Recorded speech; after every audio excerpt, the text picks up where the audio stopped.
Hello friends, कैसे हैं आप सभी। आपके अपने यूट्यूब चैनल में आप सबका स्वागत करती हूँ। तो मैं एडवोकेट रितिका पांडे आज बात करने वाली हूँ मेंटेनेंस के ऊपर। तो मेंटेनेंस की जो धारा थी 125 वो ख़त्म हो गई है, बदल गई धारा, आई है नई धारा 144। अब पतियों को नहीं देने पड़ेंगे मेंटेनेंस, उतना उल्टा पत्नियों को देने पड़ेंगे। तो अगर धारा 144 के अंतर्गत पत्नियां मेंटेनेंस का केस कोर्ट में दाखिल करती हैं तो उन्हें ये साबित करना पड़ेगा कि वो असमर्थ है। अगर वो असमर्थता साबित कर देती हैं तो कोर्ट के द्वारा उन्हें मेंटेनेंस दी जाएगी, वरना नहीं दी जाएगी। और उचित कारण भी साबित करना पड़ेगा। महिलाओं को अगर अपना उचित कारण साबित कर देती हैं तो उन्हें मेंटेनेंस मिलेगी, अगर नहीं करती हैं तो उन्हें मेंटेनेंस नहीं दी जाएगी। और कोर्ट की नई जजमेंट आई है कि कामकाज को घरेलू हिंसा का नाम देती है, तो वहाँ पे यह मान्य नहीं होगा। अक्सर पत्नियाँ घर के कामकाज नहीं करती हैं और पति के घर छोड़ के चली जाती हैं, तो इसमें घरेलू हिंसा का केस दाखिल कर देती हैं, तो वहाँ पे कोर्ट मान्य नहीं करेगा। घर का कामकाज महिलाओं को करना ही पड़ेगा, पत्नियों को करना ही पड़ेगा, वो घरेलू हिंसा का नाम नहीं लगा सकती हैं।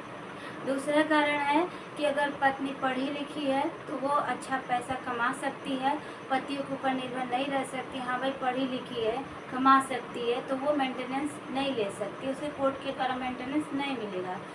तीसरा कारण है कि अगर वह उसकी बैंक की डिटेल ली जाएगी, अगर उसका बैंक में पैसा है तो आप कहेंगे कि हाँ भाई अब वो अपना बैंक अकाउंट दिखा देगी जीरो बैलेंस और बोलेगी कि हाँ मेरे जीरो बैलेंस है, तो इसके लिए कोर्ट के द्वारा पैन कार्ड से उसकी डिटेल निकल जाएगी, कितने उसने अकाउंट खोले हैं, कितना पैसा, अगर अच्छा पैसा है तो उसे मेंटेनेंस नहीं दी जाएगी। और बात करने वाली हूँ पतियों के लिए, लड़कों के बारे में बात करने वाली हूँ मैं। तो अगर लड़का अपनी बेरोजगारी साबित कर देता है कोर्ट में और ये बैंक की डिटेल दे देता है, बैंक की स्टेटमेंट दे देता है, तो अगर उसकी बेरोजगारी साबित हो जाती है तो इस स्थिति में उसे मेंटेनेंस नहीं देना पड़ेगा लड़कों को। और दूसरी बात है, अगर लड़का यह साबित कर दे कि पत्नी मेरे साथ रहना चाहती है, मतलब नहीं रहना चाहती, मैं इसको लाने की कोशिश किया बट ये मेरे साथ आने के लिए तैयार नहीं थी और सेक्शन 9 की रिपोर्ट दिखा देता है, तो इस स्थिति में लड़के को मेंटेनेंस नहीं देना पड़ेगा, उल्टा पत्नी को ही देना पड़ेगा मेंटेनेंस से लड़का बच जाएगा।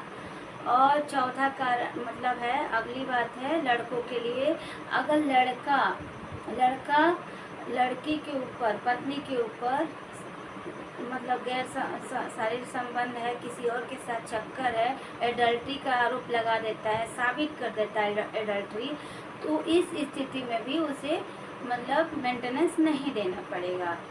और अगर पत्नी, दूसरा कारण, अगर पत्नी अच्छा पैसा कमा रही है, लग्जरियस लाइफ जी रही है, अच्छा आईफोन यूज कर रही है, तो इस स्थिति में वो मेंटेनेंस लड़के को नहीं देना पड़ेगा। हाँ भाई ये कमा रही है अच्छा पैसा, तो क्यों दे मेंटेनेंस, तो लड़के बच सकते हैं मेंटेनेंस देने से। और दूसरा कारण है गाइज, अगर लड़की अच्छा पैसा कमा रही है और लड़का बेरोजगार है, तो इस स्थिति में पत्नी को ही पति को देना पड़ेगा मेंटेनेंस एक्ट 24 के तहत। मेंटेनेंस में मैं ये बात की, आई होप कि आप सबको मेरी बात समझ में आई होगी। इसी के साथ अपने वीडियो को एंड करती हूँ। चैनल पर न्यू है तो सब्सक्राइब कर दीजिए, लाइक करिए और कमेंट जरूर करिए। बाय, नमस्ते।